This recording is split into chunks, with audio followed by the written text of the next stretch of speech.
সবাইকে আমন্ত্রণ এনবিএস আন্তর্জাতিক সংবাদে। শুরুতে NBS24.org শিরোনাম। পশ্চিমবঙ্গে এনআরসি এনপিআর করতে দেব না, এখানে সবাই নাগরিক, বললেন মমতা ব্যানার্জি। ফের হবে সার্জিক্যাল স্ট্রাইক, আতঙ্কিত পাকিস্তান, সেনা বাড়াচ্ছে কাশ্মীর সীমান্তে, ইসলামাবাদের সতর্কতা জারি। ফ্রান্সের ইতিহাসে রেকর্ড গড়তে যাচ্ছেন সাবেক প্রেসিডেন্ট নিকোলাস সারকোজি। ইরানের তেল খাতের উপর থেকে নিষেধাজ্ঞা প্রত্যাহারের আহ্বান জানালো রাশিয়া। ট্রাম্প প্রশাসনের বিরুদ্ধে পাল্টা ব্যবস্থা নিল ইরান, ইয়েমেনে নিযুক্ত মার্কিন রাষ্ট্রদূতের উপর নিষেধাজ্ঞা জারি। ইসরায়েলের কাছ থেকে গোলান মালভূমি পুনরুদ্ধার করবই বলছে সিরিয়া। এবং সবশেষে জানাবো, করোনার ভ্যাকসিন আবিষ্কার বিপর্যয়ে ঠেলে দিতে পারে বিশ্ব অর্থনীতিকে, বলছে সাক্সো ব্যাংক। দর্শক, এতক্ষণ শুনছিলেন শিরোনাম, এবার বিস্তারিত। পশ্চিমবঙ্গে এনআরসি এনপিআর করতে দেব না, এখানে সবাই নাগরিক। রাজ্য সরকার মেন ক্ষমতা অধিকারী, কেন্দ্রীয় সরকার নয়। কেন্দ্রীয় সরকারের কাজ আলাদা, রাজ্য সরকারের কাজ আলাদা।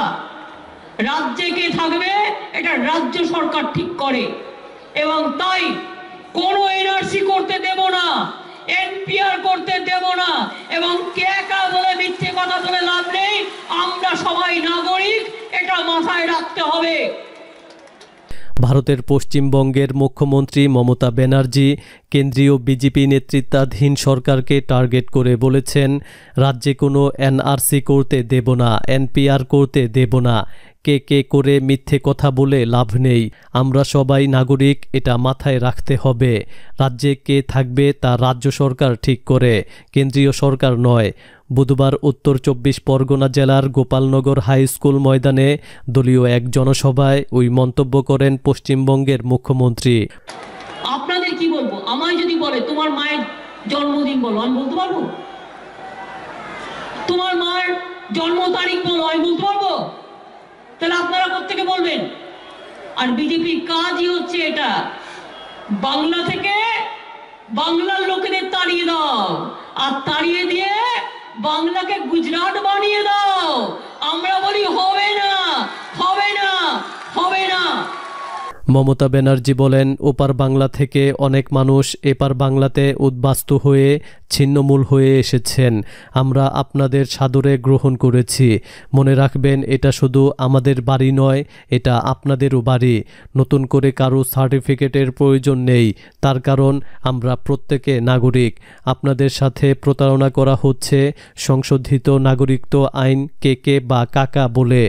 মমতা বলেন, জাতীয় নাগরিকপঞ্জি এনআরসি, জাতীয় জনসংখ্যা নিবন্ধন এনপিআর এর নামে বিজেপি বাংলাতে বাংলার লোকদের তাড়িয়ে দিতে চাচ্ছে। এটাই বিজেপির কাজ, বাংলার লোকদেরকে তাড়িয়ে দিয়ে ওরা বাংলাকে গুজরাট বানাতে চায়। আমরা বলি তা হবে না, হবে না, হবে না। আমরা বাংলার মানুষ যে ভাষায় কথা বলি, একে অপরকে আলিঙ্গন করি, একসাথে বাঙালি, অবাঙালি, হিন্দিভাষী, উর্দুভাষী, দক্ষিণ ভারতীয় হোক, যারা বাংলায় থাকে তারা বাংলার মানুষ হিসেবে চিহ্নিত এবং তারা বাংলার স্বীকৃত মানুষ। আমরা বাংলার মানুষ, একসাথে যে ভাষায় কথা বলি, একসাথে যে ভাষায় একে অপরকে আলিঙ্গন করি, একসাথে বাঙালি হোক, অবাঙালি হোক, হিন্দি হোক, উর্দু হোক, সাউথ ইন্ডিয়ান হোক, যারা বাংলায় থাকে, বহিরাগত গুন্ডা নয়, যারা বাংলায় থাকে তারা বাংলার মানুষ হিসেবে চিহ্নিত এবং তারা বাংলার স্বীকৃত মানুষ, মনে রাখবেন। ফের হবে সার্জিক্যাল স্ট্রাইক, আতঙ্কিত পাকিস্তান, সেনা বাড়াচ্ছে কাশ্মীর সীমান্তে। 2016 সালের সার্জিক্যাল স্ট্রাইকের ক্ষত এখনও দগে দগে পাকিস্তানের গায়ে। পাকিস্তানের মাটিতে ঢুকে যেই ভঙ্গিতে আইএসআই মদতপুষ্ট জঙ্গিদের ভারত খতম করেছিল, তাতে ঘুম উড়েছিল পাকিস্তানের। এদিকে ফের এমনই একটি সার্জিক্যাল স্ট্রাইক হতে পারে বলে আশঙ্কা তৈরি হয়েছে পাকিস্তানে, যার জেরে তোড়জোড় শুরু করে দিয়েছে পাকিস্তানি সেনা। পাকিস্তানি গুপ্তচর সংস্থা আইএসআই সম্প্রতি এই সংক্রান্ত একটি সতর্কতা জারি করে সেই দেশে, যার পর থেকে সীমান্তে জওয়ানদের সংখ্যা বাড়াতে শুরু করে দেয় পাকিস্তানি সেনা। পাকিস্তানি গুপ্তচর সংস্থা নাকি খবর দিয়েছে কৃষক আন্দোলন থেকে নজর ঘোরাতেই পাকিস্তানকে নিশানা করতে পারে নরেন্দ্র মোদী সরকার। পাকিস্তানি রিপোর্ট অনুযায়ী দিল্লিকে যেভাবে কৃষকরা ঘিরে রেখেছে তাতে প্রবল চাপে রয়েছে নরেন্দ্র মোদীর নেতৃত্বাধীন সরকার।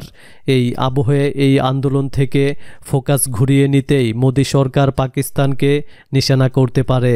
এই বিষয়ে জরুরি বৈঠকেও বসেছে আইএসআই প্রধান লেফটেন্যান্ট জেনারেল ফৈজা হামিদ। এই আবহে পাকিস্তানি সংবাদ মাধ্যমের অভিযোগ, 2016 সালে কোনো কারণ ছাড়াই পাকিস্তানের মাটিতে আক্রমণ চালিয়েছিল ভারত, ফের তার পুনরাবৃত্তি হতে পারে। তাদের আরও অভিযোগ, তেহরিক-ই-তালিবান গোষ্ঠীর সঙ্গে নাকি গোপন আঁতাত রয়েছে ভারতের, পাকিস্তানের বিরুদ্ধে তাদের উস্কে দেওয়া হচ্ছে। এদিকে পাকিস্তানের এই ভিত্তিহীন অভিযোগ উড়িয়ে দিয়েছে ভারত, তবে আশঙ্কা তাতে কাটেনি, কারণ কূটনৈতিক বিশেষজ্ঞদের মতে সীমান্তে বারংবারে সংঘর্ষ বিরতি চুক্তি লঙ্ঘন করে চলেছে পাকিস্তানি সেনারা। পাশাপাশি পাক সেনাদের মদতে জঙ্গি অনুপ্রবেশের চেষ্টা চলছে অনবরত। শুধু তাই নয়, চীনের মদতে আইএসআই জঙ্গিদের ড্রোন পাইয়ে দিয়েছে বলেও খবর। এই আবহে ভারতীয় বাহিনীর 3টি ব্যাটালিয়ন সীমান্তে নজর রেখে বসে আছে। জিও নিউজের একটি খবরে বলা হয়েছে, ভেতর ও বাইরের চাপের মধ্যে পড়ে ভারত সরকার এই আক্রমণের পরিকল্পনা করছে। ডোকলাম ও লাদাখের ফলাফলের পর এখন পরিস্থিতি থেকে নজর ঘোরাতেই ফের সীমান্তে শান্তি নষ্ট করতে চাইছে নয়াদিল্লি। জিও নিউজ বলেছে, 2016 সালে কোনো প্রমাণ ছাড়াই নিয়ন্ত্রণ রেখা পেরিয়ে সার্জিক্যাল স্ট্রাইক করার দাবি করেছিল ভারত। 2019 সালে পাকিস্তানের বিরুদ্ধে এমনই পদক্ষেপ চেয়েছিল নয়াদিল্লি, কিন্তু তা ব্যর্থ হয়েছে। এ খবর জানিয়েছে আনন্দবাজার পত্রিকা। ফ্রান্সের ইতিহাসে রেকর্ড গড়তে যাচ্ছেন সাবেক প্রেসিডেন্ট নিকোলা সারকোজি। ঘুষ গ্রহণ ও ক্ষমতার অপব্যবহারের অভিযোগে ফ্রান্সের সাবেক প্রেসিডেন্ট নিকোলাস সারকোজির 4 বছরের কারাদণ্ড হতে পারে। ফ্রান্সের একটি আদালতে সারকোজির বিচারের শুনানি চলছে এবং বুধবার দেশটির অ্যাটর্নি জেনারেল সাবেক এই প্রেসিডেন্টের জন্য 4 বছরের কারাদণ্ডের আবেদন জানিয়েছেন। 2007 থেকে 2012 সাল পর্যন্ত ফ্রান্সের প্রেসিডেন্টের দায়িত্ব পালনকারী সারকোজির বিচারের শুনানি গত 23 নভেম্বর শুরু হয়েছে এবং তা আজ বৃহস্পতিবার শেষ হওয়ার কথা রয়েছে। প্যারিস থেকে আল জাজিরা জানিয়েছে, সারকোজির বিরুদ্ধে দুর্নীতি, লিবিয়ার রাষ্ট্রীয় কোষাগার থেকে উৎকোচ গ্রহণ ও তা গোপন রাখার প্রচেষ্টা এবং নির্বাচনী প্রচার অভিযানের কাজে অবৈধভাবে অর্জিত সম্পদ ব্যবহার করার অভিযোগ আনা হয়েছে। ফ্রান্সের সাবেক এই প্রেসিডেন্ট 2007 সালের নির্বাচনী প্রচারের কাজে লিবিয়ার সাবেক শাসক মুয়াম্মার গাদ্দাফির কাছ থেকে 5 কোটি ইউরো ঘুষ গ্রহণ করেছিলেন বলে অভিযোগ রয়েছে। 2011 সালে গণ অভ্যুত্থানে গাদ্দাফি ক্ষমতাচ্যুত ও নিহত হওয়ার পর তার জীবিত পুত্র সাইফুল ইসলাম গাদ্দাফির পক্ষ থেকে প্রথম এই অভিযোগ উত্থাপন করা হয়। এছাড়া সম্প্রতি বিচারককে উৎকোচ প্রদানের মাধ্যমে আদালতের রায়কে নিজের অনুকূলে আনার প্রচেষ্টার দায়েও অভিযুক্ত হয়েছেন সারকোজি। সারকোজির কারাদণ্ড হলে তা হবে দ্বিতীয় বিশ্বযুদ্ধের পর ফ্রান্সের ইতিহাসে প্রথম কোনো ঘটনা যেখানে একজন সাবেক প্রেসিডেন্ট দুর্নীতির অভিযোগে জেল খাটতে যাচ্ছেন। ইরানের তেল খাতের উপর থেকে নিষেধাজ্ঞা প্রত্যাহারের আহ্বান। রাশিয়ার উপপ্রতিরক্ষা মন্ত্রী সের্গেই রিয়াবকভ ইরানের তেল খাতের উপর আমেরিকার আরোপিত নিষেধাজ্ঞাকে বেআইনি ঘোষণা করে তা প্রত্যাহার করার আহ্বান জানিয়েছেন। তিনি বুধবার মস্কোয় এক বক্তব্যে ইরানের তেল উৎপাদন ও রপ্তানি খাতকে আবার স্বাভাবিক অবস্থায় ফিরিয়ে নেয়ার সুযোগ সৃষ্টি করারও আহ্বান জানিয়েছেন। রিয়াবকভ বলেন, রাশিয়া এখন পর্যন্ত ইরানের তেল খাতের উপর থেকে নিষেধাজ্ঞা প্রত্যাহারের কোনো আলামত দেখতে পায়নি।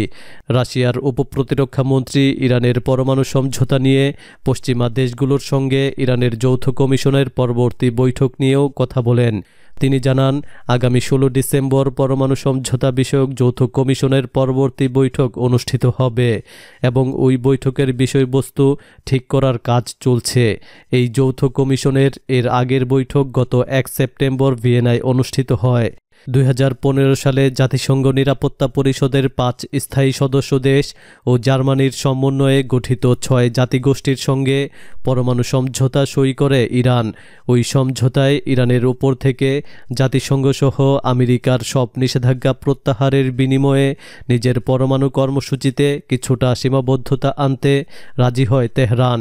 কিন্তু 2018 সালে মার্কিন প্রেসিডেন্ট ডোনাল্ড ট্রাম্প তার দেশকে অবৈধভাবে ইরানের পরমাণু সমঝোতা থেকে বের করে নিয়ে তেহরানের উপর নিষেধাজ্ঞা পুনর্বহাল করেন। গত 3 নভেম্বরের মার্কিন প্রেসিডেন্ট নির্বাচনে ডেমোক্র্যাট প্রার্থী জো বাইডেন বিজয়ী হওয়ায় আন্তর্জাতিক অঙ্গনে ইরানের পরমাণু সমঝোতার পুনরুজ্জীবনের ব্যাপারে জোর জল্পনা শুরু হয়। এরই পরিপ্রেক্ষিতে রুশ উপপ্রতিরক্ষা মন্ত্রী এই বক্তব্য দিলেন বলে মনে করা হচ্ছে। ট্রাম্প প্রশাসনের বিরুদ্ধে পাল্টা ব্যবস্থা নিল ইরান। ইরানের পররাষ্ট্র মন্ত্রণালয় ইয়েমেনে নিযুক্ত মার্কিন রাষ্ট্রদূত ক্রিস্টোফার হ্যানজেলের বিরুদ্ধে নিষেধাজ্ঞা আরোপ করেছে। ইয়েমেনের নিরীহ মানুষের উপর সৌদি আরবের নেতৃত্বাধীন ভয়াবহ আগ্রাসন ও গণহত্যায় গুরুত্বপূর্ণ ভূমিকা রাখার জন্য তার উপর নিষেধাজ্ঞা আরোপ করা হয়েছে। মার্কিন সরকার ইয়েমেনে নিযুক্ত ইরানি রাষ্ট্রদূতের উপর নিষেধাজ্ঞা জারি করার একদিন পর ইরানের পররাষ্ট্র মন্ত্রণালয় এই ব্যবস্থা নিল। ওই মন্ত্রণালয় বুধবার এক বিবৃতিতে বলেছে, ইয়েমেনের নিরীহ মানুষের উপর গণহত্যা, সৌদি জোটকে অর্থ, অস্ত্র ও রাজনৈতিক পৃষ্ঠপোষকতা করা, ইয়েমেনের উপর অমানবিক অবরোধ আরোপ করে রাখা, দেশটিকে কয়েক খণ্ডে বিভক্ত করার প্রচেষ্টা, রাজনৈতিক উপায়ে ইয়েমেন সংকট সমাধানে বাধা প্রদান সহ আরও কিছু অপরাধে কেন্দ্রীয় ভূমিকা পালন করার জন্য হ্যানজেলের উপর নিষেধাজ্ঞা আরোপ করা হয়েছে। ইরানের পররাষ্ট্র মন্ত্রণালয় বলেছে, বুধবার 9 ডিসেম্বর থেকে এই নিষেধাজ্ঞা কার্যকর হবে এবং ইরানের সব সামরিক ও বেসামরিক প্রতিষ্ঠান এই নিষেধাজ্ঞা বাস্তবায়নে কার্যকর ভূমিকা রাখবে। এর আগে মঙ্গলবার মার্কিন অর্থ মন্ত্রণালয় ইয়েমেনে নিযুক্ত ইরানের রাষ্ট্রদূত হাসান ইয়েরলুর উপর নিষেধাজ্ঞা আরোপ করে। ইরানের ইসলামী বিপ্লবী গার্ড বাহিনী বা আইআরজিসিকে সমর্থন করার অজুহাতে তার বিরুদ্ধে এই নিষেধাজ্ঞা দেয় ওয়াশিংটন। ইসরায়েলের কাছ থেকে গোলান মালভূমি পুনরুদ্ধার করবই।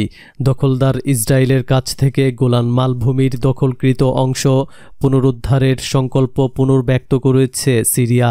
দেশটির উপপররাষ্ট্রমন্ত্রী বাশার আল জাফারি আরবি নিউজ চ্যানেল আল মায়াদিনকে দেয়া এক সাক্ষাৎকারে এ প্রত্যয় ব্যক্ত করেন।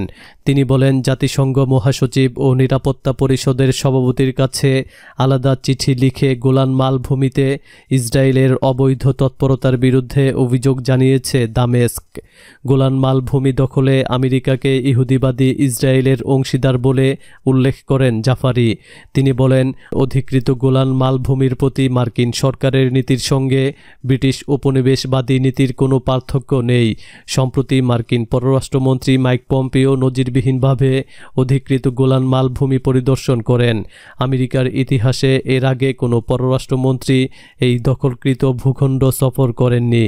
পম্পেও ওই সফরে বলেন, ট্রাম্প প্রশাসন গোলানের উপর ইসরায়েলের দখলদারিত্বকে স্বীকৃতি দেওয়ার পরিকল্পনা করেছে। ইহুদিবাদী ইসরায়েল 1967 সালের আরব ইসরায়েল যুদ্ধে সিরিয়ার আল কুনৈত্রা প্রদেশের অন্তর্গত গোলান মালভূমি দখল করে নেয় এবং 1983 সালে নিজ ভূখণ্ডে অন্তর্ভুক্ত করে। কিন্তু জাতিসংঘসহ আন্তর্জাতিক সমাজ এখন পর্যন্ত এই দখলদারিত্বকে স্বীকৃতি দেয়নি। করোনার ভ্যাকসিন আবিষ্কার বিপর্যয় ঠেলে দিতে পারে বিশ্ব অর্থনীতিকে। করোনার টিকা নিয়ে বিশ্ব অর্থনীতির বিপর্যয়ের আশঙ্কা প্রকাশ করেছে ডেনমার্কের সাক্সো ব্যাংক। অবিশ্বাস্য কিছু পূর্বাভাস দিয়ে ব্যাংকটি জানায়, কর্পোরেট করের স্বর্গরাজ্য তৈরি করতে সাইপ্রাসকে কিনে নিতে পারে অ্যামাজন, আর এতে বিপর্যয়ে পড়তে পারে সারা বিশ্বের কর্মসংস্থান ব্যবস্থা। আবার কোভিড-19 ভ্যাকসিনের আবিষ্কার বিপর্যয়ের দিকে ঠেলে দিতে পারে বিশ্ব অর্থনীতিকে। সাক্সো ব্যাংকের চাঞ্চল্যকর গবেষণা আরও জানায়, বিশ্ব অর্থনীতি করোনা সংকট খুব সহজেই মোকাবিলা করতে পারবে না। সারা বিশ্বের অনেক দেশে মাথাপিছু আয় কমবে, বড় বড় শহরগুলোতে কর্মসংস্থান কমবে, বাড়বে প্রযুক্তির ব্যবহার। করোনার ভ্যাকসিনও অর্থনীতিতে খুব বেশি সুফল বয়ে আনবে না, কারণ বিশ্বের বিভিন্ন দেশের কেন্দ্রীয় ব্যাংকগুলো এখন মহামারী মোকাবেলায় নোট ছাপাতে ব্যস্ত। সুদের হার চলে যাবে শূন্যের কোটায়, ভ্যাকসিনের আবিষ্কার বাড়াবে মূল্যস্ফীতি, বাড়বে কেন্দ্রীয় ব্যাংকগুলোর ঋণ। এ খবর জানিয়েছে দ্য ডেইলি মেইল। দর্শক, এই ছিল এখনকার মতো। আমাদের পরবর্তী সংবাদ দেখার আমন্ত্রণ জানিয়ে বিদায় নিচ্ছি আমি শফিউল আলম আরাফ।